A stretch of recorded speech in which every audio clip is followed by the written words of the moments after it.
Welcome to the Creative Play and Podcast Network.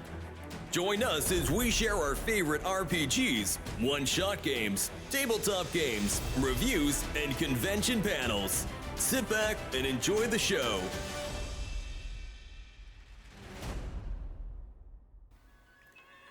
Hi, this is Kelly, aka Trixie from Ragnarok and Roll, assigned to Ragnarok Story, and Tilda Wimblewick from D&D Journey of the 5th Edition. First off, I would just like to say thank you to everyone for listening to our varied adventures, as well as for rating us on iTunes and RPGpodcast.com. If you haven't rated us yet, we would greatly appreciate it if you could. And if you're looking for more ways to support our efforts, we are now on Patreon, a great site where you can help us continue making more podcasts, as well as some special surprises for our patrons. If you can, please look us up at www.patreon.com/cppn. Every little bit helps. And again, thank you for listening. What's the RPG day? For RPGaDay2023, it is the weirdest game you've played. Weird. Oh, That's a hard one, because y'all are a bunch of weirdos. Right? Yeah. It's a weird definition. Weirdness. Weird. In terms of weirdness, it would have to be either Nobilis or Paranoia. Paranoia. Oh, yeah. How do you die 7 times in the first hour? Sometimes you die during character creation. Right? Yep. Right? See, Kelly, I have not subjected you to paranoia because it's one of those games where your character will be like the 8th clone of yourself. Yeah. Because people will kill each other, the environment will kill each other. The light blinking Morse code that anyone not reading this message is a spy will kill everybody. Well, it'll kill you because it was blinking in green and you were red. Right? Yeah. It's been so long since I played that one. Basically, think of it this way, Kelly. Paranoia is a game that the setting is basically Orson Welles' worst nightmare, where the state is running everything, and every faction has its own tinfoil hat conspiracy. No, yeah, I don't think I could. That would just and you may frustrate the just hell out of me. And you may all just be janitors No. that are supposed to clean a hallway, not cross a line. Yeah. It's like the newest edition, I'm pretty sure is Ultraviolet. I think I have it. But it's effectively you live in do you ever play the game Portal? With GLaDOS? No, But she knows of Yeah. Portal. I can sing the song. Yeah, you live in a giant underground complex, and you work as a troubleshooter for the GLaDOS type supercomputer, which means that you find trouble and shoot it. And as part of being a good citizen to this computer, you hate all forms of mutants and secret societies. Which means that every single character is, of course, a member of a secret society and is a mutant. And these are secret societies that are wonderful. Like, if I remember correctly, the communists are based on the writings of Groucho Marx. You know, that famous writer. The wrong Marx brother. Yeah. Not actual Marxism, but... It's fun. It's ridiculous. It's totally a drinking game. There's not a long-term campaign. It's like you can there's a few different ways you can play it. You can play it straight, which is terrifying. You know, it is the sci-fi nightmare future, or you can play it like the slapstick that it was originally envisioned as. Yeah. Yeah, if you play it serious, it is the Orson Welles nightmare. Because, of course, everyone is a cloned mutant of what they originally were, so you hate yourself regardless. Yeah, it's crazy. That would be probably one of the weirdest. I kind of agree on that one. Paranoia is wackadoodle nuts when you play it. And the thing is, as a GM, you have to be careful to really be on the ball, because if you're distracted at any point, you can totally miss people doing stuff. Mm-hmm. And then it'd be like, wait a minute, did you say blah, blah, blah? And he's like, I don't know what you're talking about. And you're like, damn it, I missed it. I could have killed you. Right? Anything you But then do, the it's a question likely is, chance that you'll did the get other killed player- and reincarnated. New clone. Yep. So, see, Kelly, as soon as you die, basically your body gets disposed of, and a little laundry chute opens up and your clone slithers out. Almost like Venture Brothers. You know how when the boys would die, they'd have clones ready and waiting? Uh-huh. That's totally paranoia. So as soon as you die, you're immediately replaced by your next clone. Yeah. Who's going to be a little more wrong. Which then, of course, creates this death spiral as you guys die and reincarnate and come back a little more wrong each time. Yeah. Yeah, Because each clone is a bad photocopy of a bad fax. yeah. I'm trying to think something else. I mean, Numenera, kind of, but it's not really weird. But Mm-hmm. I don't know. The rules are kind of weird to me. It's like a little too unstructured. what, Numenera? Yeah. I kind of like. Well, you got a structure. Your character creation is really simple. You come up with the terms to describe them, and that's you.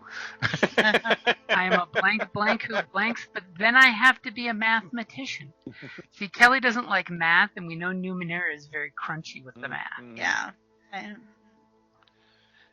I mean, I totally see where Cook was coming up with his math for that, because it does kind of blend Savage Worlds mechanics with D20 systems mechanics, and the whole effort is fun, in my opinion, because it proves that I'm spending a metric to make it easier. Right. And I spend my speed to do it to downgrade the target number. But then again, it goes back to the THACO days where you need a chart to Right. keep track of what the number is. Yeah. Yeah. Though Definitely I a will little more totally crunchy on that. I will definitely say as a GM, it's great because you don't roll any dice. Right. And you just wait for somebody to roll bad and say, GM intrusion time. You didn't suck, but here's something interesting that happens. Yeah. Have you done Numenera By at the all, way, here's Eric? some experience. I'm sorry, my face is full of vegetables. Oh. No, Oh my god, someone save him from the vegetables. no, I Sack of haven't killer played that one. I'm vegetables. completely unfamiliar with it. Oh, okay. Yeah, it's really weird. It's kind of, you're what was it? It's like Well, let's start with the setting. It's the 9th generation of the Earth. Mhm. So 8 civilizations have come and gone and been wiped off the Earth. And you are on the 9th life cycle of Earth. So, of course, it's now a hodgepodge of everything left over brought to the present.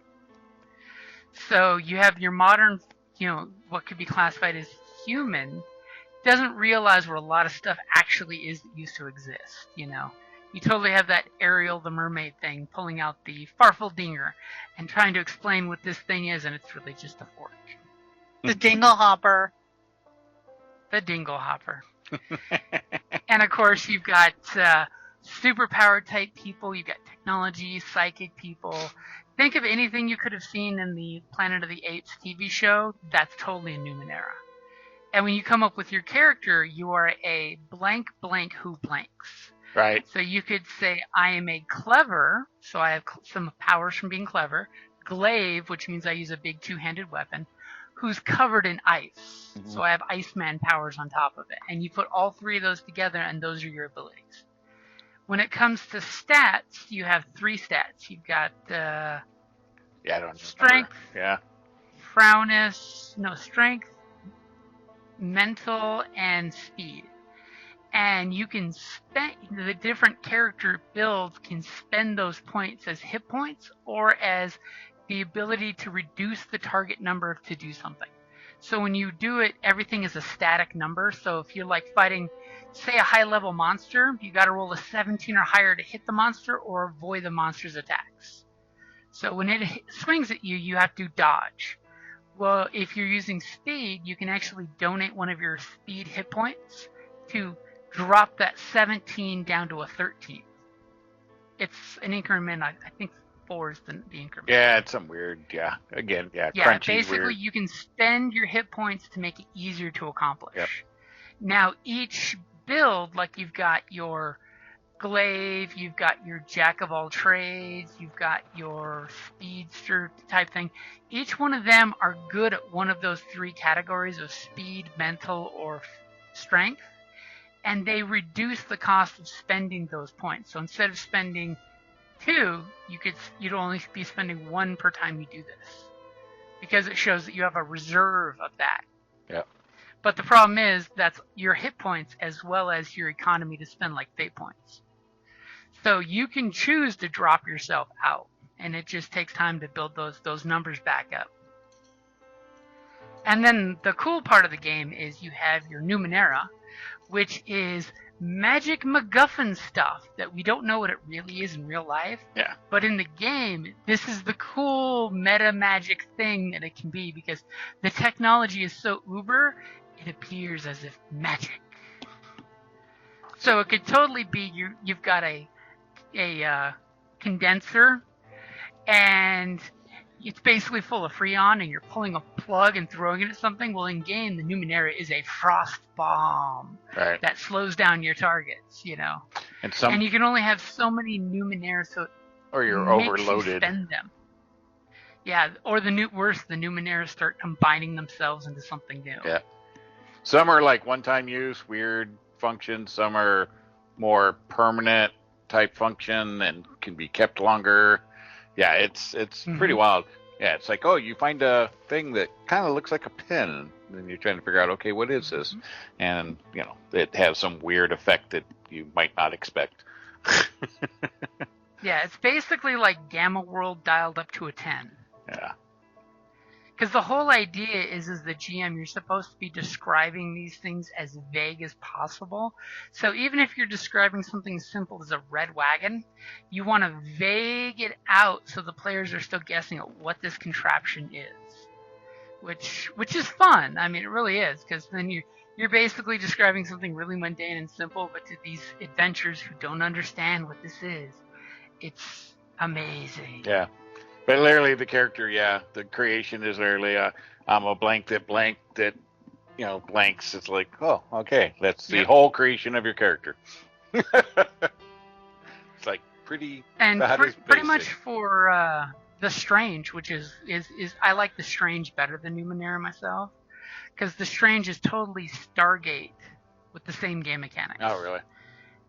Yeah, and with the Strange is most players are going to be like your Stargate crew, that you have either a portal that your company owns, or that you guys can transcend mentally by meditating together to different realms. And the cool thing with that one is you can say, I am a clever archer who thinks well in a pinch.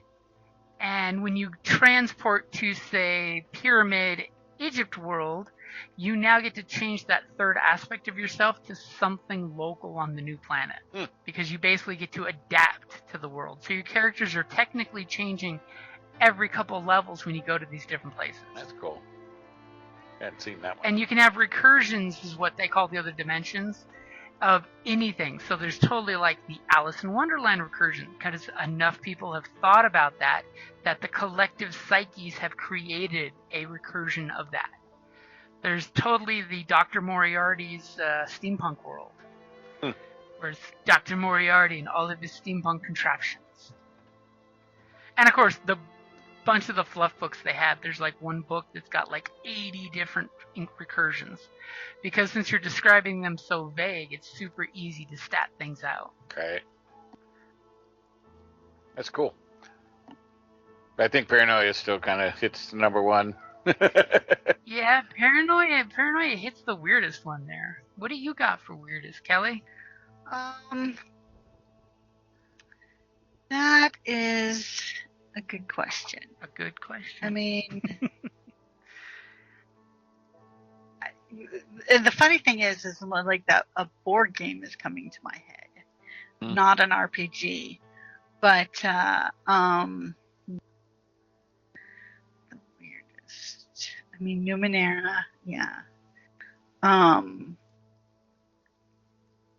I got nothing. All I can think of is the Got nothing horrible. for weird. Yeah, weird's one of those odd categories. Yeah, because I mean, yeah, the Numenera is pretty weird. Paranoia would definitely be a for drinking me, game.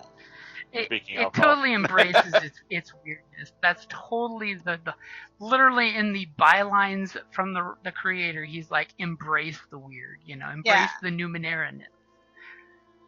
Yeah. And so I would have to go with that one as well. Okay. See, I will totally throw it out there. The 6th, 7th edition of Gamma World. No, Yeah. well, that was the one where Wizards of the Coast tried reinventing it. Yeah. And you literally pulled 2 cards from a deck, and you were a blank and blank. So it's like you are a automaton and an ice monster. I kind of prefer Because they the made original way. Yeah, the actual rolling I mean, percentile stuff. And you could get some of the craziest combinations. Like, I think it was my sister or something. She had rolled an owl. That was pretty harsh. Yeah, who was afraid of the dark. A mutated owl afraid of the dark. It's an owl! That's awesome. And it's afraid of the dark. I mean, we got quite the kick out of that. Yeah. I mean, I just gotta say, why wouldn't they be afraid of the dark? They know the shit that's out there. Right? Yeah, but being afraid of the dark itself? Yeah, well, when that's your hunting time and everything else, and yeah, that's the problem. Yeah. I mean, if I was an Arizona desert owl, I'd be terrified of the dark. Yeah. All the other bigger owls are out there. Right? But yeah, so I like the original one. It was, Mm-hmm. it was a lot more crunchy on certain things, but it kind of gave you a little more. It didn't pigeonhole you as much, I think, as the. Yeah, you could still do your apocalyptic game without being wrecked. Yeah. Yeah, I don't know. I think Like I'm a fan of Mutant Year Zero, but one of the problems is as you play that game and your character keeps mutating and basically growing weaker and weaker and weaker as it mutates. Mutant Year Zero is weird in that the random mutations happen, but the problem is as you get more powerful in the mutations, you literally are dying just to get more powerful. Yeah. Yeah, I'm still kind of hung up on the owl now. That would be. Well, no, because I mean that would be rough. They don't know. So when I was at my cousin's out by, she lives out in Vale, and she has like a little ground pond little area. And I looked out there one day, and there's this huge great horned owl, middle of the day, sitting there drinking out of the water, surrounded by like quail and dove. Oh my God! And the quail and the dove were fine with this. Well, they didn't. They don't interact with them because they bed down at night, so they don't deal with an owl. They hunker down.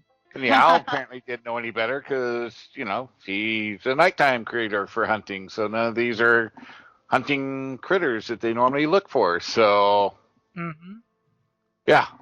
You're not a field mouse or a little bat. Right. So I'm like, oh, that's really weird. It's like they don't. The lion and the lamb are laying down together. Yeah, it's like they don't know to be afraid of him, and he's like, well, I don't know. Is this food? I don't know. I'm here for water because my food's out at night and run around the ground and. Because it's hella hot out there. Yeah, so it was really cool. I was just like, wow. Though I will throw one last one out there for weirdest game. Oh. Totally a certain tentacle ethermancer in our Genesys steampunk-ish game that went weird. That sounds so normal, Right? but also charming and intelligent. It's like, wait, how are you going to make this sound weird? Well, it sounded weirder the other day on our salvage game when Joseph was describing some of the actions that the group took back in the day. Right. Of course, starting with him crippling children. Oh, nice. That was when he played his shapeshifter. And the fact that we both immediately said, but our Aethermancer could have totally given the kids tentacles.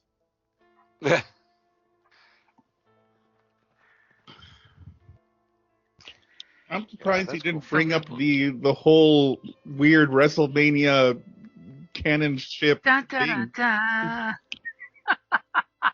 da. He never brought that up. I think we're still traumatized and trying to block that out. Yeah. Victorian steampunk war John Cena in the fighting ring. Oh no. Yes, they even did the da da da da. Jeez. I totally blame it because it was a Friday night game, and after you're exhausted at work, you have to vent on a Friday night Right. and let whatever insanity crawls out of your brain happen. Right. Well, yeah. The likelihood of the alcohol flowing might be a little higher. Because no work the next day. I think only once did we ever, back when we gamed at the store, bring booze in. Well, yeah, legally, technically, weren't able to before the alcohol, but I know, like, if you gamed with Mark or, you were just discreet about it, then yes, it did happen. People, brought stuff in, but... There was the one time I brought in dinner for us, and I'm pretty sure I brought a couple bottles of wine that mysteriously disappeared. Mm-hmm. that was one of the times I was referring to. Yeah. Well, the food was amazing. I don't know about the wine, but the food was wonderful. Yeah. Yeah, he knew there was some of that going along as long as you, like, if we had, like, one of the epic games where we were, playing for, like, 12 hours or what, yeah, we had kind of in the back, and you kind of went and discreetly in the back room and poured it, but... Oh, I observed a few of those that it wasn't discreet. Yes, well... Of course, that was also when somebody was dealing with some issues, so... Right. Oh, well, yeah, there's, a particular individual that, wasn't so discreet, but... Yeah. Yeah. But now there's a bar in the back of the game store, and that's awesome for everybody. What is, and now he can't allow that because then that puts the license at risk. Yep. So I definitely think that wraps up weirdest game you've played. Yeah. Thank you for listening to the Creative Play-In Podcast Network. If you enjoyed our show, please check out D&D Journey of the 5th Edition and Ragnarok Enroll a Scion Hero to Ragnarok Story. Also, check out our Patreon page for more content and behind-the-scenes things, as well as joining us for a one-shot game or two.